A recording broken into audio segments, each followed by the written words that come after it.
皇上，难得你我还能坐在这里把酒赏月，不如朱某为皇上以武助兴如何？好啊，朱家太子文武全才，朕已经见识过你的多项技艺，若是能再见识一下你的武技，亦是人生一大快事。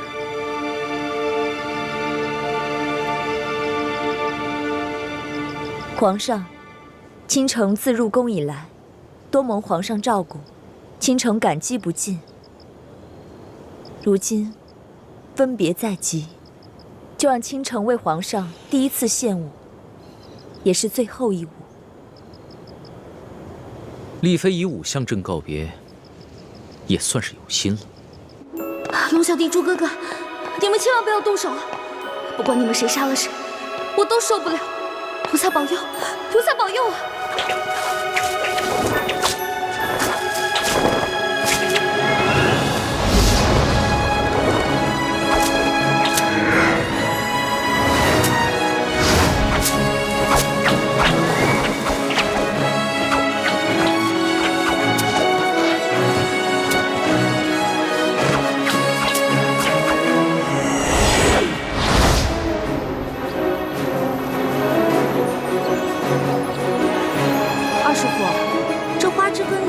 也能当武器啊？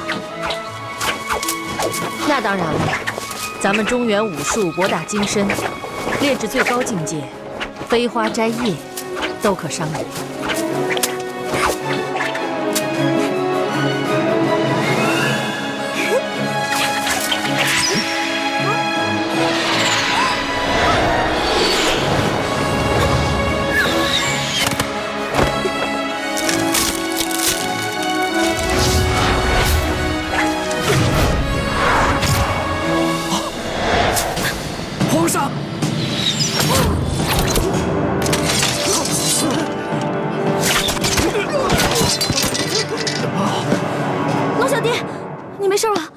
没想到到了这个时候，你还愿意舍身救人。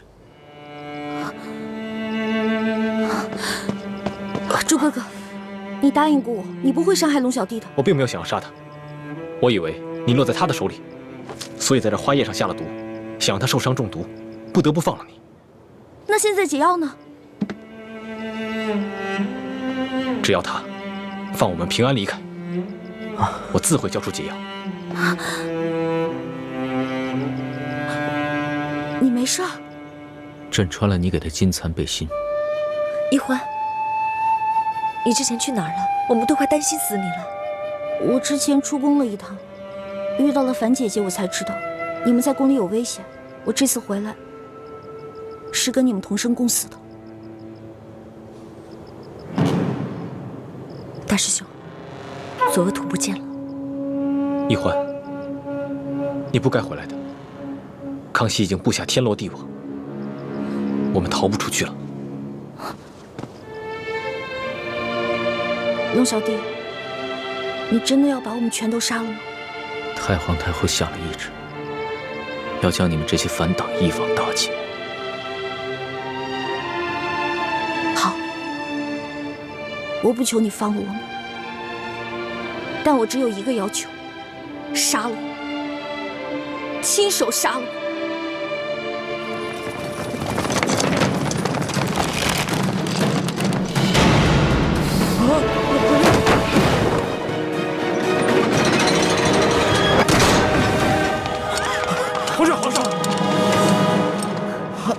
李公公，扶着他，扶着，别白费功夫了，你们逃不出去的。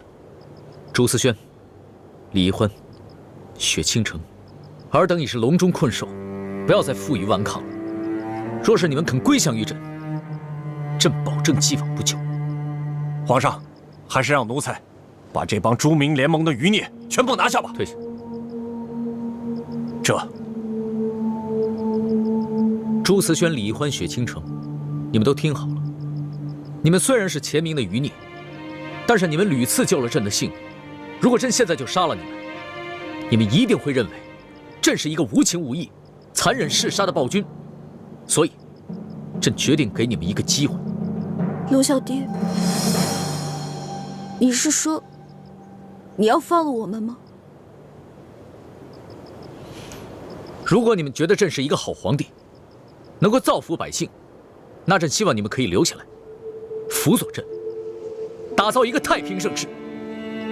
如果你们不愿意留下来，那朕也会放你们归去。玄烨，今日你假作大度的放了我们，不过是想兵不血刃的瓦解我们朱明联盟，然后再逐个剿灭我们。朱思轩，你不要曲解了朕的一番苦心。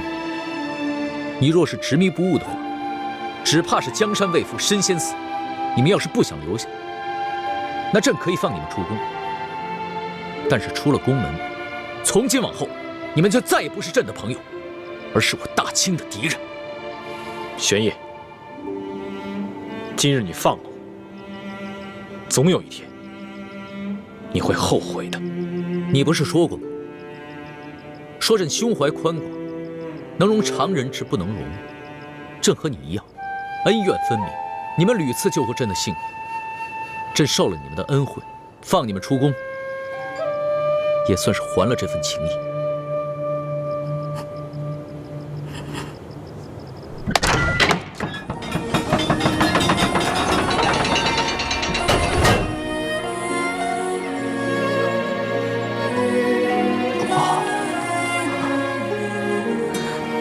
朱哥哥，李公公中了你的毒液镖，把解药分他一份吧，不要滥杀无辜。好。皇上，您受伤了没有？这药奴才先试试，如果有效果的话，奴才就给您留着。朕没事，朕有金蚕背心。李德福，你刚刚肯挺身救朕，也不枉朕赦了你2次大罪。奴才誓死效忠皇上。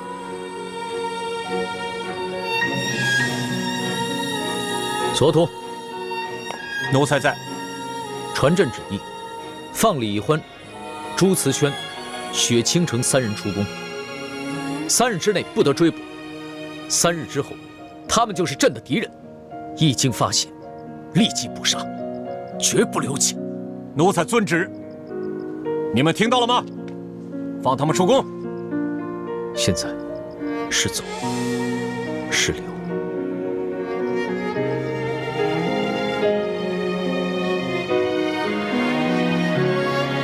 一欢，跟我走吧。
都下去吧。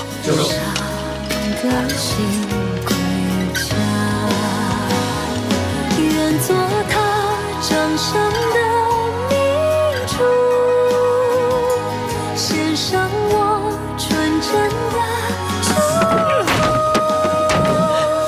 回忆中的路，看繁花丛绽放般是的光速，绽放般是的光速。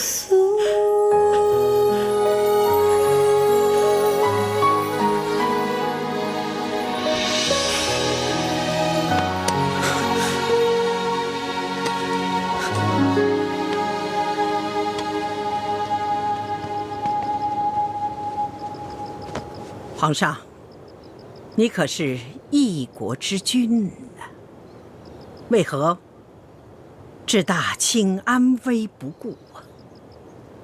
皇祖母，孙儿并没有置大清的安危于不顾。你明明已经是放虎归山了。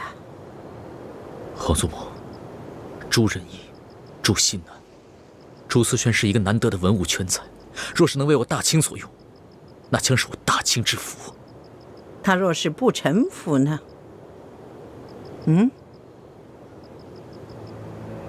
那朕就拔了他的牙，剪了他的爪。一只没了牙和爪的老虎，也就不足为虑了。他是前明的太子，只有收服了他，才能算真正的收服了人心。崴心绝落时，才算是真正坐稳了江山。真是深谋远虑呀！皇祖母都不如你呀！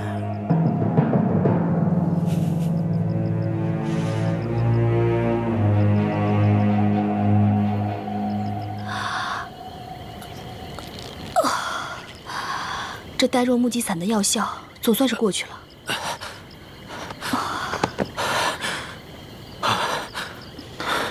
小师妹进宫都2个多时辰了，她和大师兄雪师姐怎么还没出来？不会是遇到什么意外了吧？不行，我去救他们。哎，你现在着急也没有用，这药效刚刚才过，至少还要过一会儿，我们才能行动自如呢。樊师姐，我能拜托你一件事情吗？什么事啊？我带小师妹私奔的事情，还请你不要告诉任何人，行吗？我其实刚才就是一时糊涂了。我现在已经看清楚小师妹对大师兄的情谊了，我保证以后再也不会胡思乱想了。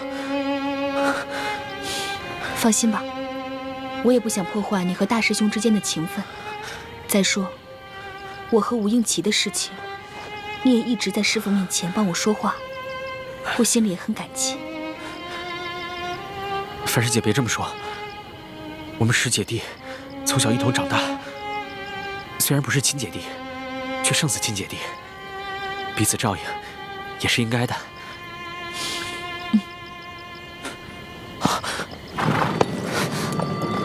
有人来了，大师兄。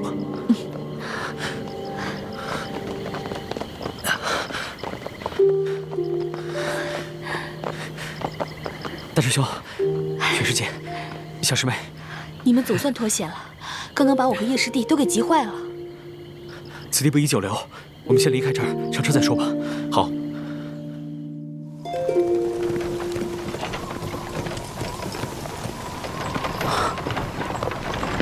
驾！康熙就这么放了你们？他的这份胸怀气度，确实令人钦佩。他不过是在效仿诸葛亮七擒七纵孟获的策略，要杀了我们几个容易，但若能收服我们的心，他们大清才算是坐稳了这江山。大师兄说的对，我们不能被康熙的小把戏所迷惑。小师妹，你怎么了？看上去心事重重的。没有，我只是觉得咱们苦心经营了这么久，全都白费了。婉梅，我知道你在想什么。你今天能最后决定跟我走，我已经很开心了。希望你接下来能调整好自己的心态，回到之前的样子。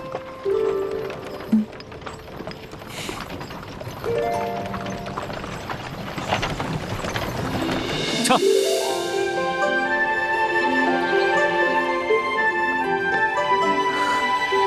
这个泉水山庄也是我们的据点吗？不错，幸好我们在京郊的香山脚下还备下了这么一处据点。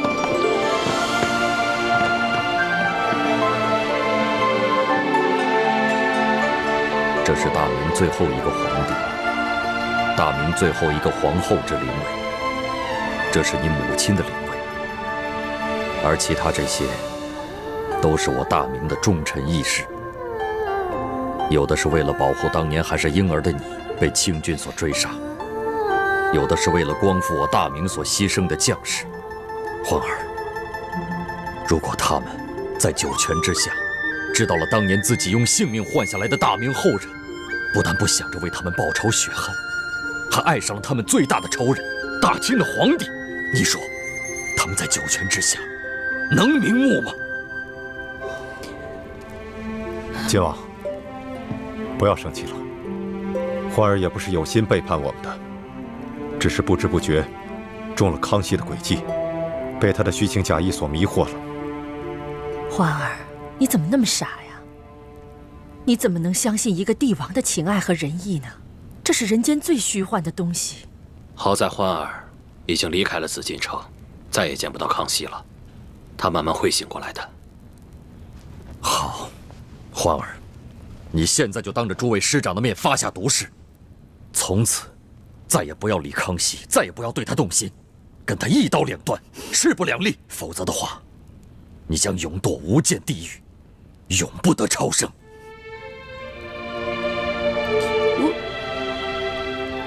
我发不了这个誓，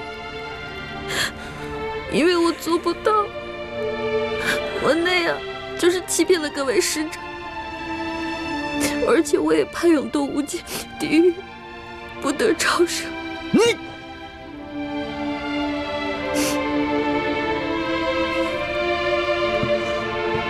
皇上、皇后、夫人，各位人人义士，我李定国教女无方，愧对列位。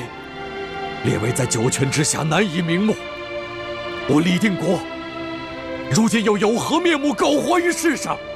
好，我这就到九泉之下来陪伴你们。晋王，晋王，师父，樊太医，你不要拦着我！不可呀，晋王！爹，我错了，我发誓还不行吗？不过我得换个说法，即使您不同意，你也不用去九泉之下陪他们，就让我死了，去九泉之下跟他们请罪吧。那你说来听听。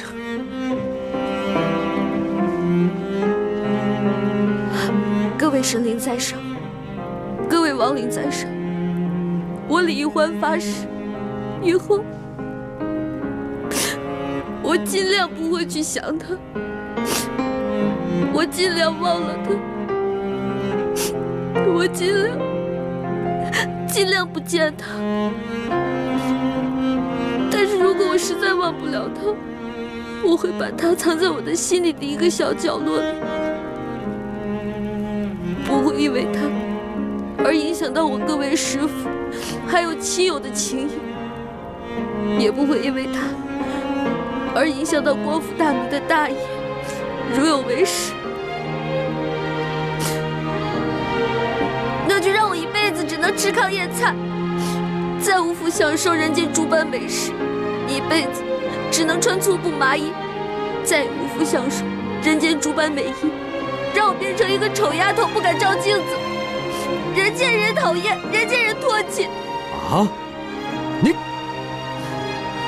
你这算什么毒誓啊？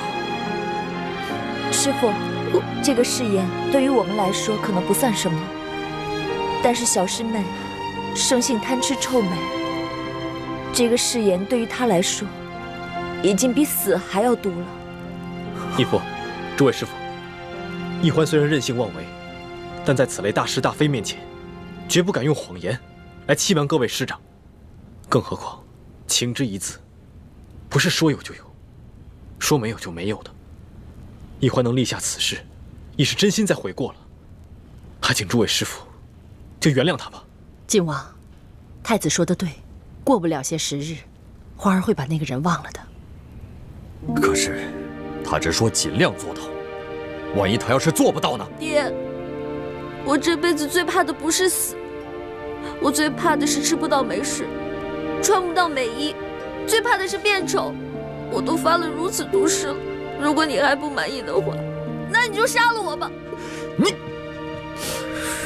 晋王，我倒有一个办法，不光可以让大家放心，也可以让易欢安心，不会再胡思乱想。什么办法？既然欢儿跟太子早有婚约在先，而且他们俩也到了婚配的年龄，我们先不想光复大明之事，就先让他们早点完婚吧。哎，这倒是一个好办法。那此事就这么说定了，3日之后为太子和奕欢完婚。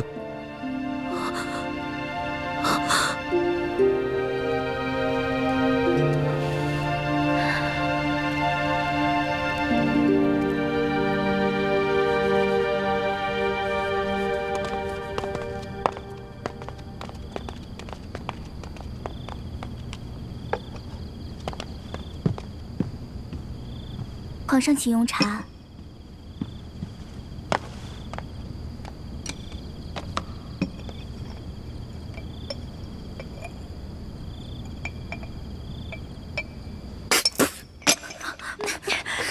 这茶能喝吗？啊，茶叶还没发好呢。皇上，奴婢给你换一杯吧。不用了，退下。是。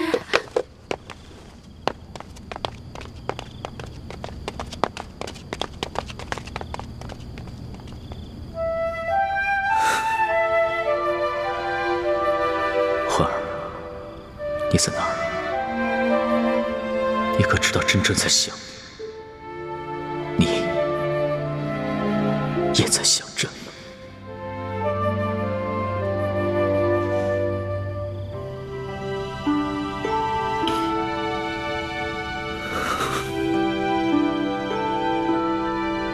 奴小弟，我现在正在想你呢，你有在想我吗？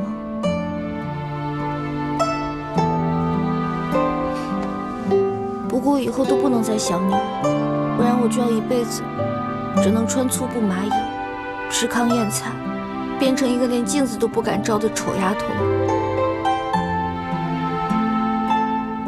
老大，你真的要嫁给你的猪哥哥，从此忘了小弟吗？嘿，走开！我不要见到你！走走走，快滚！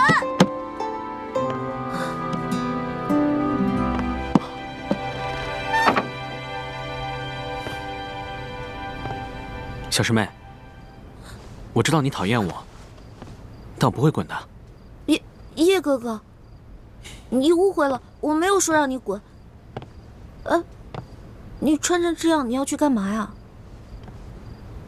我是来放你走的。放我走？嗯。小师妹，我知道你不喜欢我，不可能跟我走，但我也知道你其实也不爱大师兄，心里并不是真的想跟他成婚，对吧？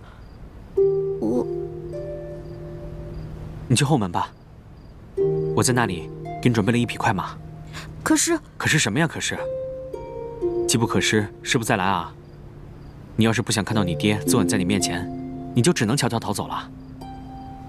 要不然，你真的嫁给大师兄，到时候你后悔都来不及了。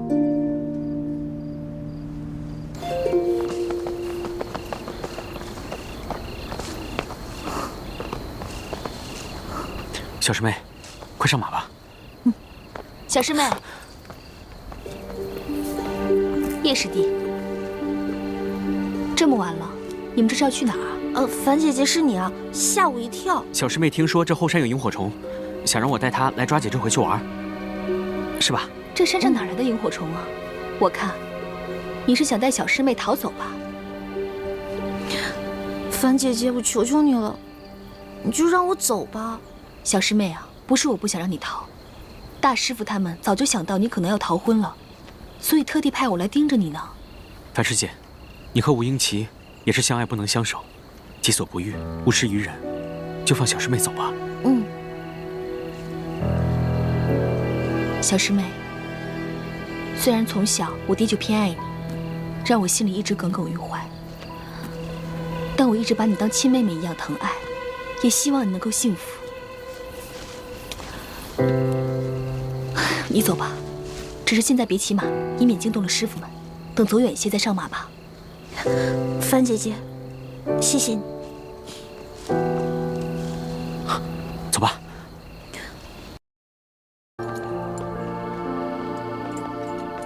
大师兄，我不是想和你抢一欢，因为我知道，其实，在一欢的心里，我的地位跟你比差远了。我只是不想一欢嫁给他不想嫁的人，因为那样他不会幸福。朱哥哥，你现在既然已经知道我要逃跑了，我跟你回去，你能不能别怪罪叶哥哥？真的，我说到做到。我答应你回去以后，我再也不逃跑了。但你千万别告诉我爹还有师傅们，不然的话，叶哥哥肯定会被重重责罚的。不，我不能答应你。为什么呀？你知道我为什么在这等你吗？暗中监视我，防止我逃跑。原来朱哥哥在你心里就是这样一个不顾及你的感受，只知道禁锢你、逼迫你的人。你的意思是，你要放我走？是，我本想悄悄放你走，但没想到被叶师弟抢先一步。大师兄，你真的肯放一欢走啊？你明明可以和他成亲的。你喜欢一欢，希望他幸福，而我比你更爱他，难道我就不希望让他幸福，不能成全他吗？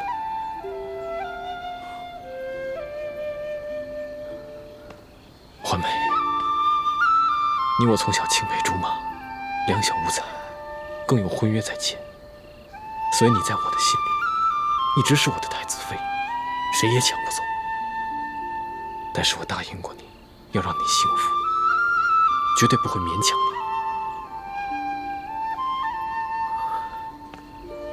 我喜欢的是那个无忧无虑、活泼快乐的欢梅。我不想看到你整日愁眉不展，心情抑郁。朱哥哥，我只想最后再问你一句：我跟你10多年青梅竹马，真的比不过你跟康熙相处大半年的时光吗？在你心里，你真的从未爱过我吗？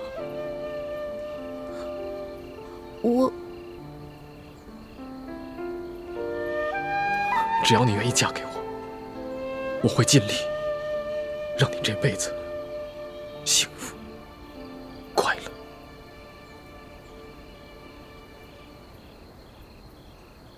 朱哥哥，其实你在我心里的分量是很重的，你是我非常重要的一个人，但是我对你的感情是兄妹之情，无法变成男女之爱。我这次逃走不是为了去找龙小弟，我跟他是不可能的，我不可能嫁给他。我只是觉得成亲是这人生当中最重要的一件事情。我既然没有办法对你一心一意，那我就不能嫁给你，也不能做你的妻子，那样对我们都不负责。好，我明白了。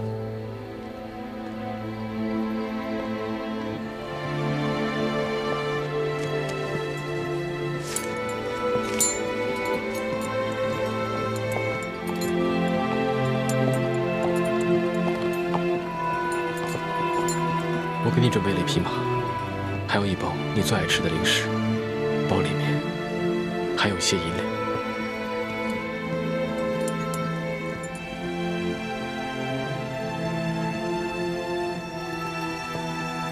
你走吧。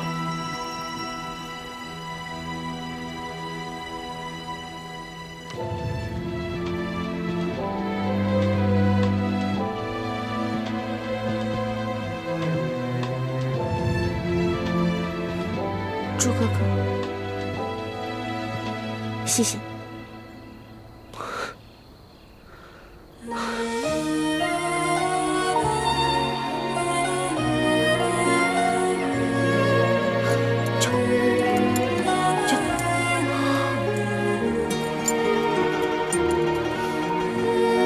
朱哥哥，樊姐姐，叶哥哥，保重。小师妹，你也多保重。有什么问题，随时就回来找我们吧。驾！驾！驾！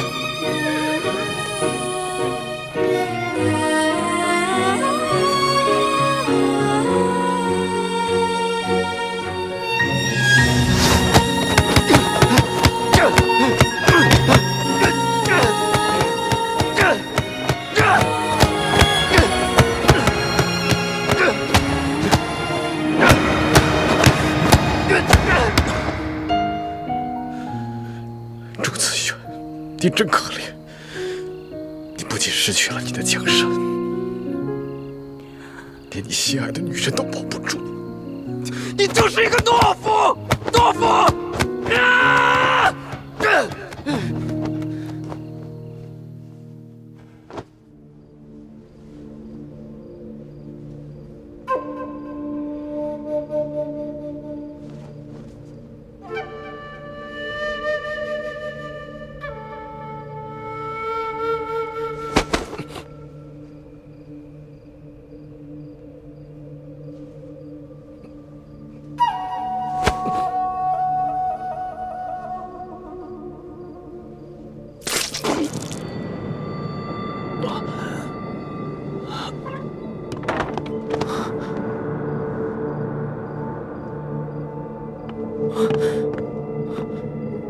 没想到小师妹的离开，对大师兄伤害这么大，他居然走火入魔了。如果我不救他，他不死也要落下一个残疾。不救还是不救？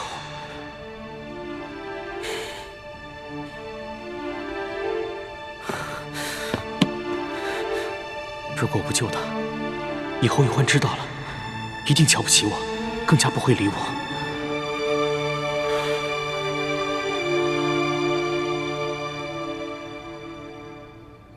大师兄放走了易欢，我心里怎么还隐隐高兴呢？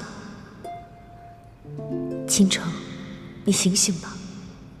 就算如此，你以为大师兄就会忘了小师妹，把一番情谊转移到你身上吗？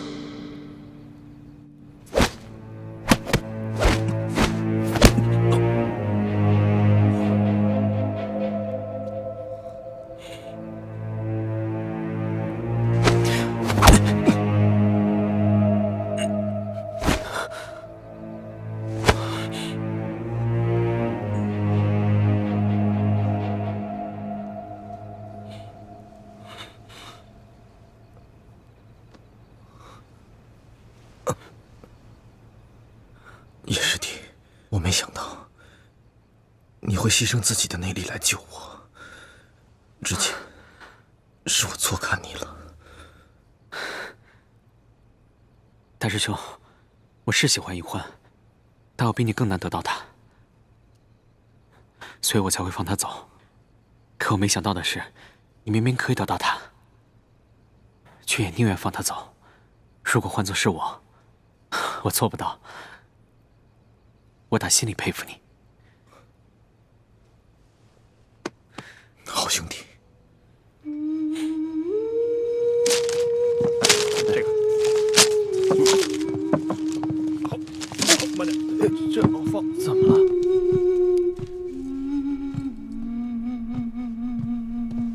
太子，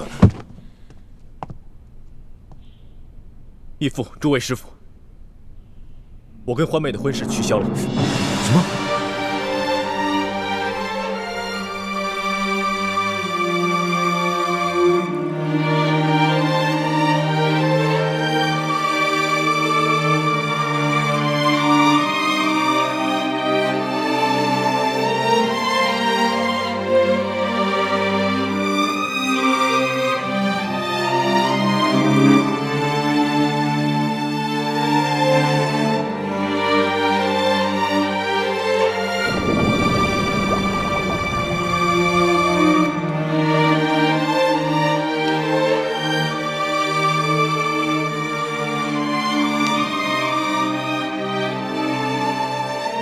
从今往后，你们要互敬互爱，相互帮助，以后光复我大明，就要靠你们了。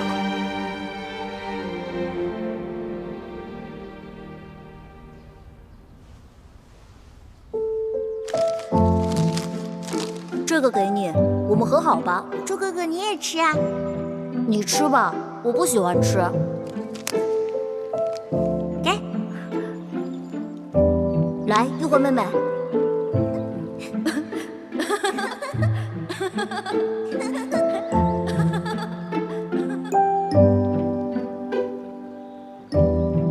猪哥哥，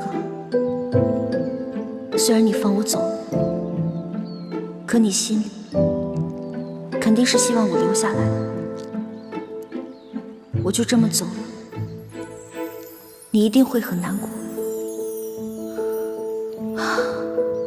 天下这么大，我该往哪里去呢？一欢啊一欢，你既然和龙小弟是永远不可能的，你为什么就不能放下他呢？一心一意地对待你的朱哥哥。不，我做不到。你没有试过，你怎么知道你做不到呢？也许你可以慢慢忘了你的龙小弟，慢慢爱上你的朱哥哥。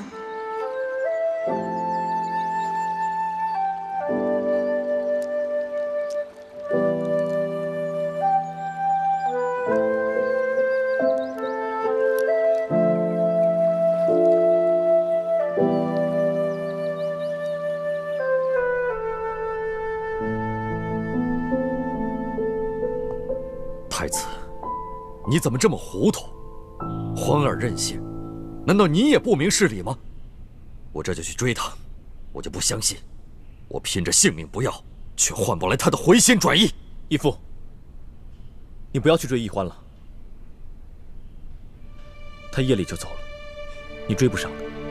而且，我也不想你再拿自己的性命去逼迫欢妹跟我成亲。强扭的瓜不甜，我们就放欢妹一条生路，让欢妹去过自己想过的生活吧。太子，如果他回到紫禁城找到了康熙，难道你也不后悔吗？我相信欢妹不会去找康熙。如果她真的去找了，我也不后悔，我会祝福她的。太子，你不要忘了，你身负国仇家恨的重任，你居然将先帝给你定下的太子妃拱手让给康熙那个狗皇帝，你将我们光复大明的大业置于何地？你将我们这帮誓死追随你、誓死效忠大明的臣子置于何地呀？义父，诸位师傅，我不仅是大明最后一个太子，也是你们的弟子，朱明联盟的成员。我违背了盟约，愿意接受盟规处置。哎呀！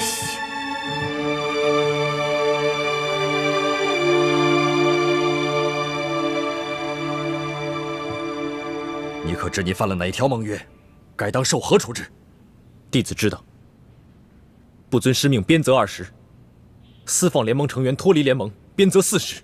弟子两罪并罚，鞭责60。请义父遵守盟规，立即执行吧。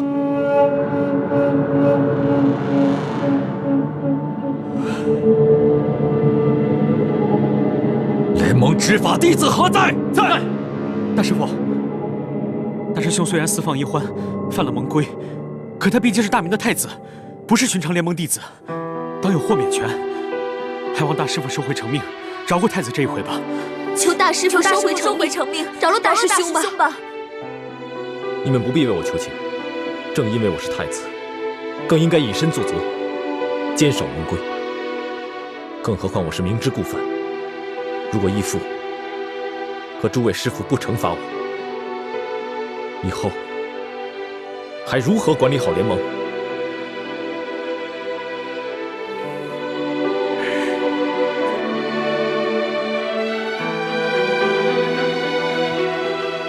那就请联盟执法弟子执行责罚吧。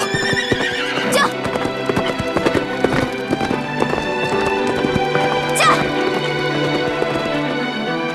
！9、10、11、12、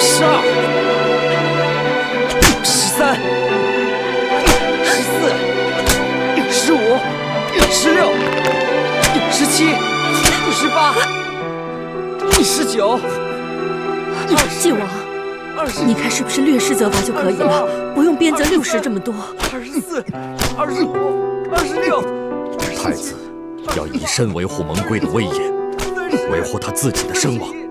我们应该成全他。33、34、35、36。住手！太子，太子，身体强健，武功又在诸弟子之上，怎么受此小小的鞭刑就会吐血呢？大师父，太子昨晚练功走火入魔了，其实已经吐了很多血。如果不是弟子及时出手相救，恐怕太子这回已经没命了。你呀，你怎么不早说呢？四师父，是我不让叶师弟说的，你不要怪他。晋王，太子确实是练功走火入魔了，受了内伤，责罚就到此为止吧。是啊，晋王。魔上，你先扶太子回去休息吧。义父，快起来。还有24鞭没有打，请继续吧。太子，你已经身受内伤，我看这责罚就暂且记下吧。我这点小伤不碍事，再多养几日便能恢复过来。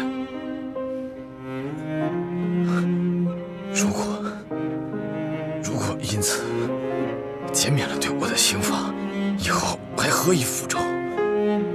还何以与大家一起光复大明？我撑得住，请继续吧。只有这样，我的心里才能好受一点。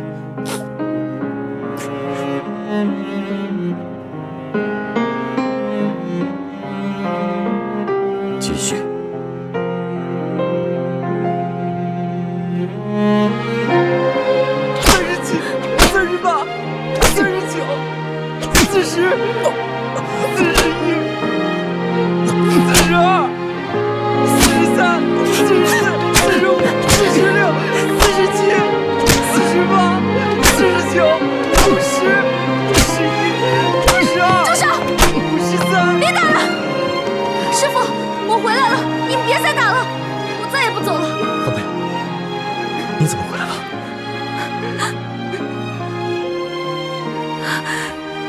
朱哥哥，你怎么这么傻呀？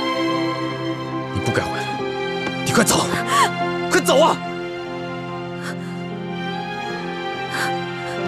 朱哥哥，你不是想我回来吗？我现在回来了呀。我不需要你的怜悯。我没有怜悯你，我是心甘情愿回来的。真的？真的。那你愿意嫁给我吗？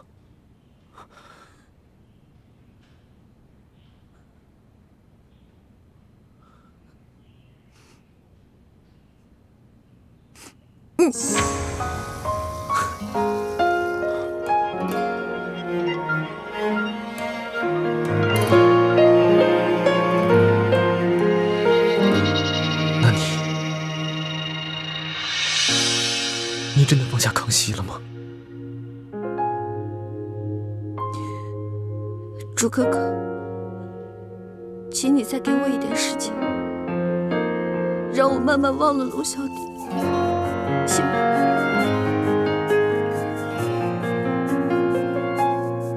好，我不勉强他。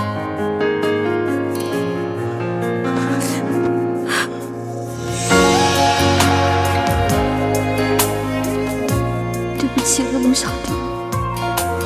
从此以后，你就好好的对你的3宫6院七煞而飞吧。而我要忘了你，我要一心一意的对待我的朱哥哥。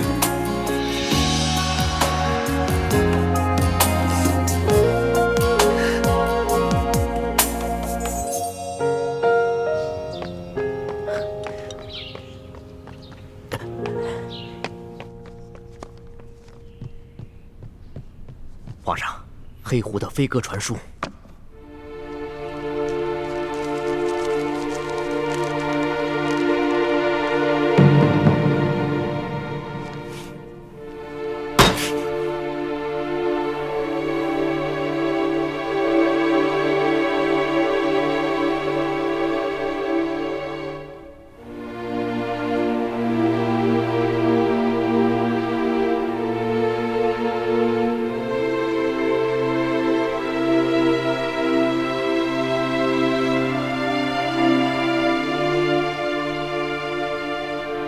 传此额图。这。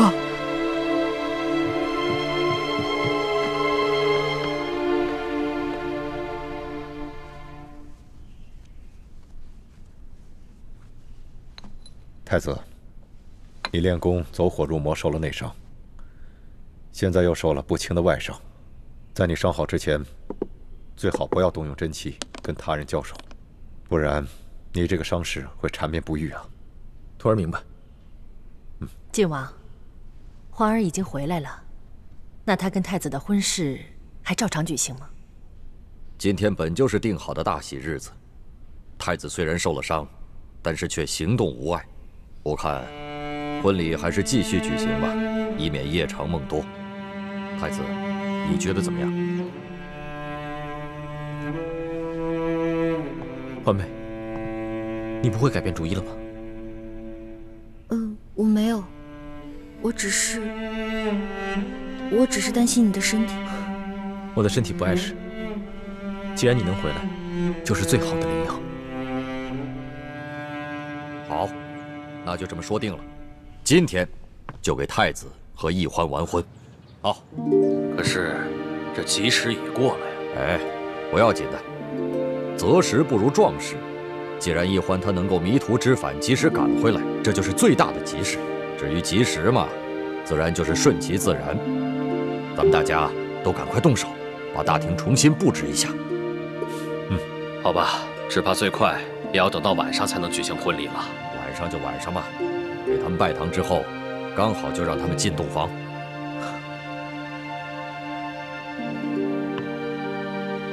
欢妹，你如果真的后悔了，现在还来得及。不，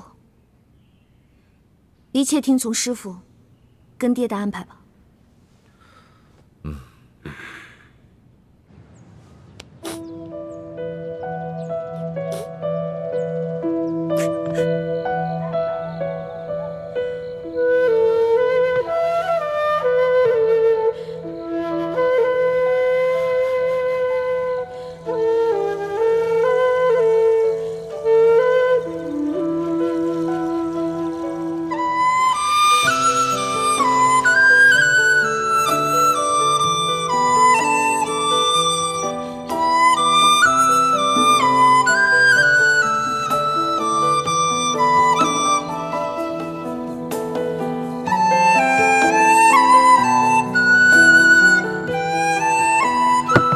谁？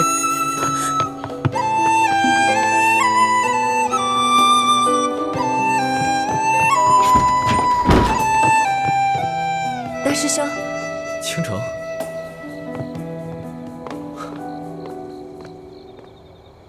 原来是你啊！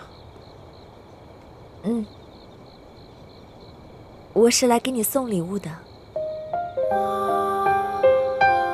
这是我亲手编的同心结，算是我送给你和小师妹的新婚贺礼吧。希望你们能够永结同心，白头到老。我愿在风中为你挣扎，请不要割断我的牵挂，这是我仅存的思念啊。如果前路铺满雪花，我也祝你早日找到那个全心全意爱你、珍惜你的人。等幸福在发芽。当大雪倾城淹没来时的路，当甜蜜还来不及淹没痛苦，你选择躲在我的回忆里祝福，我却只能眼看着眼前起了雾。当大雪倾城淹没来时的路，当甜蜜还来不及淹没痛苦，我选择拒绝解开心里爱的毒，你却只能聊聊我的无助。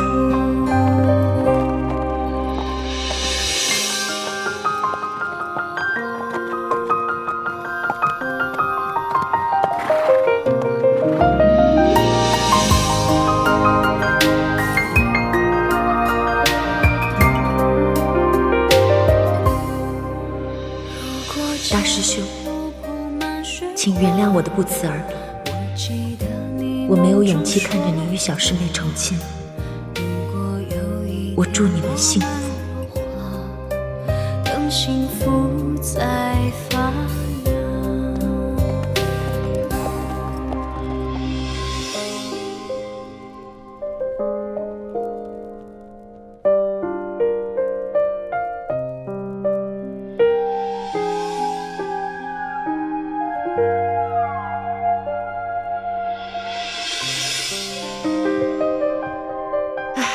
还是咱们这大明的服饰好哈！瞧太子穿上这身喜服，可比平时英武潇洒多了，哪像这清朝的服饰，穿着浑身不自在。太子真精神，可说呢，好久没这么大喜事了。太子，你的伤不碍事吧？没什么大碍，义父不必担心。那就好。太子呀，是人逢喜事精神爽，这身上的伤啊，也许就不药而愈了。啊！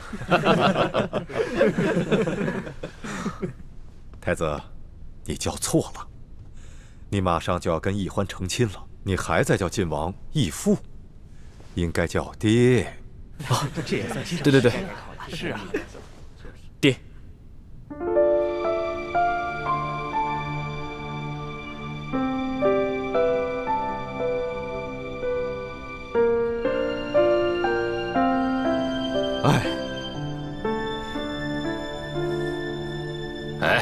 欢儿怎么没来呢？啊！哎呀，这女孩子嘛，总是要化一化妆，打扮得漂漂亮亮的才肯出门。倩影正在给她梳洗打扮呢。这样吧，我去催催她，就说咱们的新郎官等急了。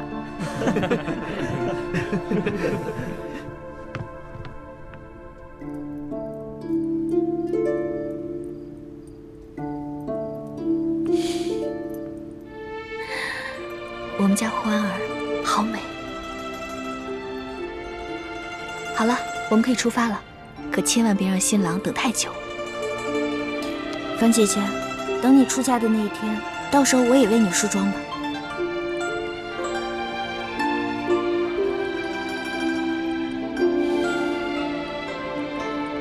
我这辈子怕是会和雪姐姐一样，都不会再嫁人了。我和雪姐姐心中的那个人，怕是都是不可能。可我们既然不能跟心中认定的那个人在一起，怕是这辈子都不会再嫁给别人。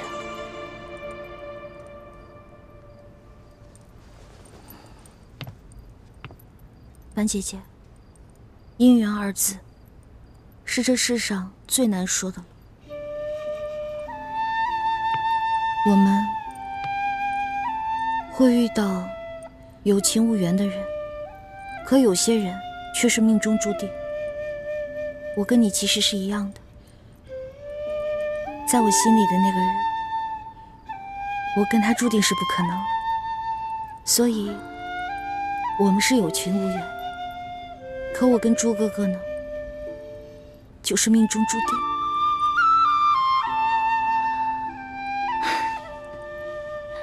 好了，既然你决定放下心中那个人，决定要嫁给大师兄了，那就不要再去想他了。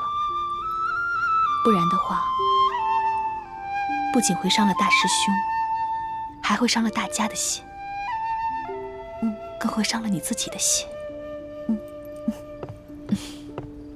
准备好了吗？哎呀，欢儿，你这身打扮可真漂亮。倩影，你要准备好了，就快把新娘子带过去，赶紧拜堂成亲，新郎都等急了。哎呀，知道了，娘，我们马上就好。快点啊，快点，欢儿。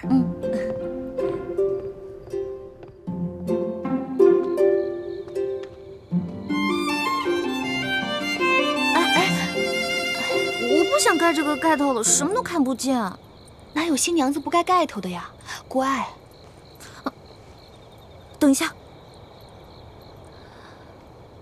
这是谁放的孔明灯啊？哎呀，好了，别看了，小师妹，大伙都等着呢。哎，我怎么没看见雪姐姐啊？你能不能帮我去找一下她，劝劝她吧？毕竟我出嫁，她也该陪陪我啊。好，那我去叫她，也劝劝她，把以前发生的事情都放下。那你可在这乖乖等我啊。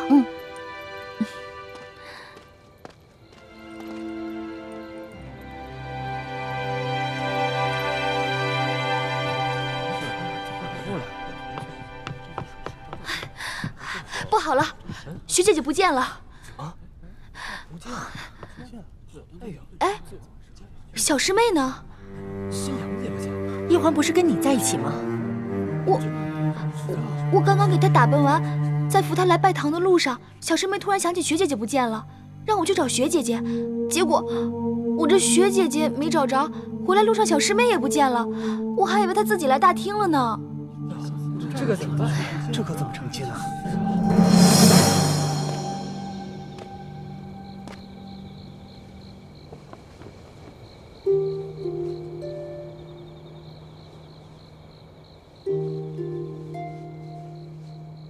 大师兄，刚刚小师妹就是在这儿等我的，怎么一眨眼就不见了？雪姐姐也不见了，他们该不会是被人给掳走了吧？不可能，以倾城的武功跟易欢的轻功，没有人可以不动声息地把他们给掳走。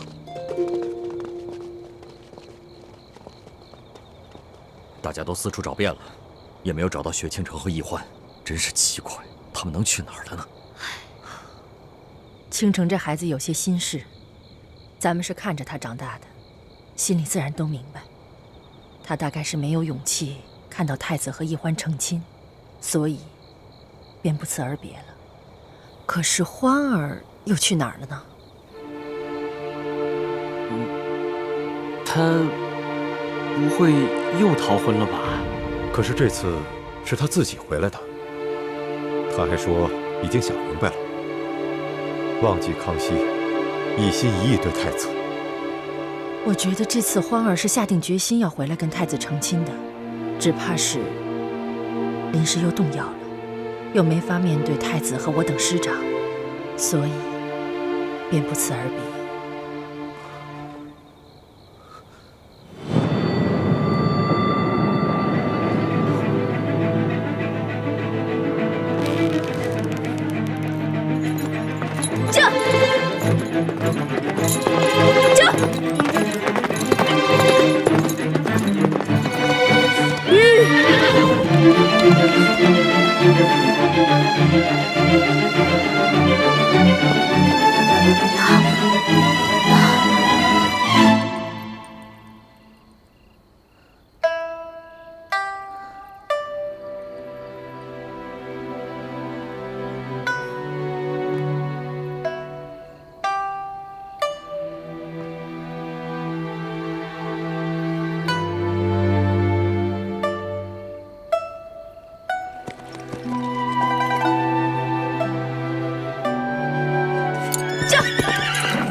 老大，你终于来了。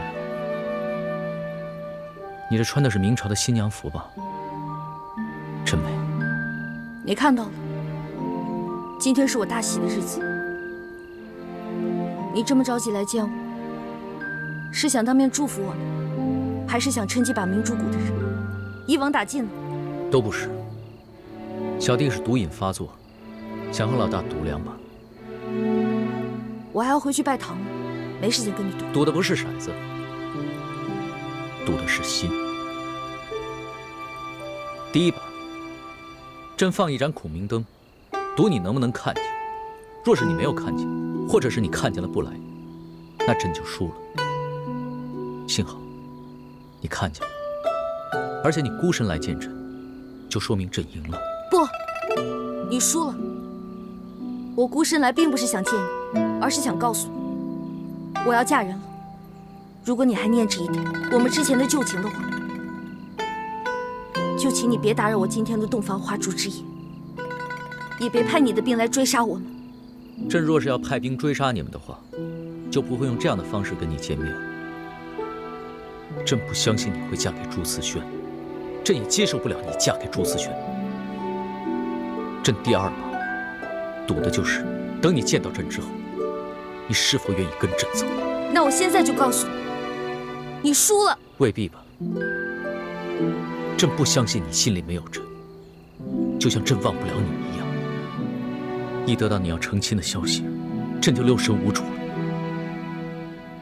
朕不会让你嫁给朱慈轩的，朕也不会让你再离开朕的身边。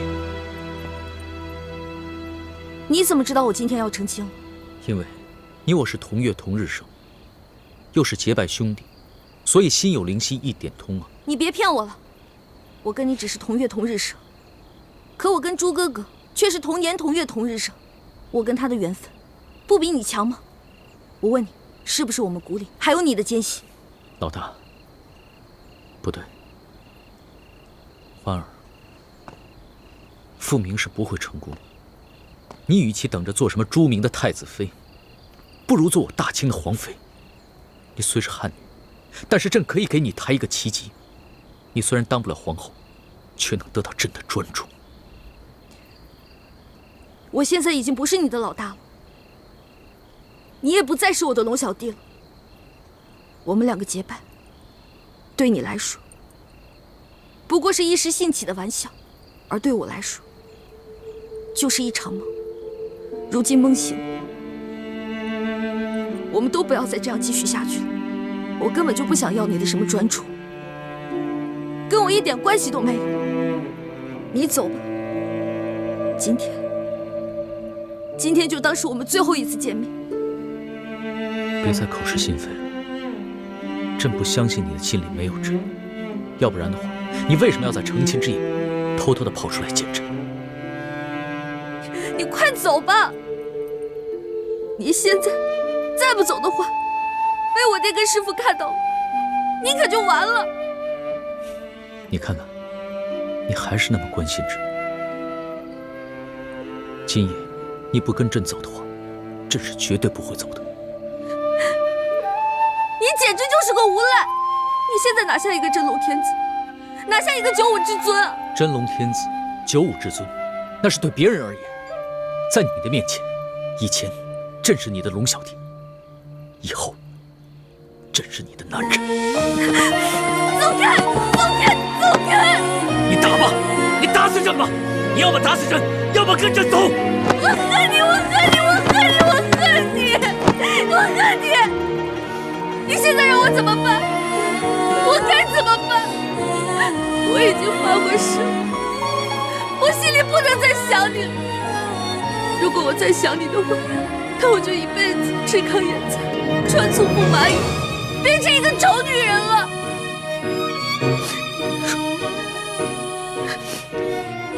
既然你已经发了这么毒的誓了，那唯一的解毒办法就只有以毒攻毒。你放开我！你放开我！放开！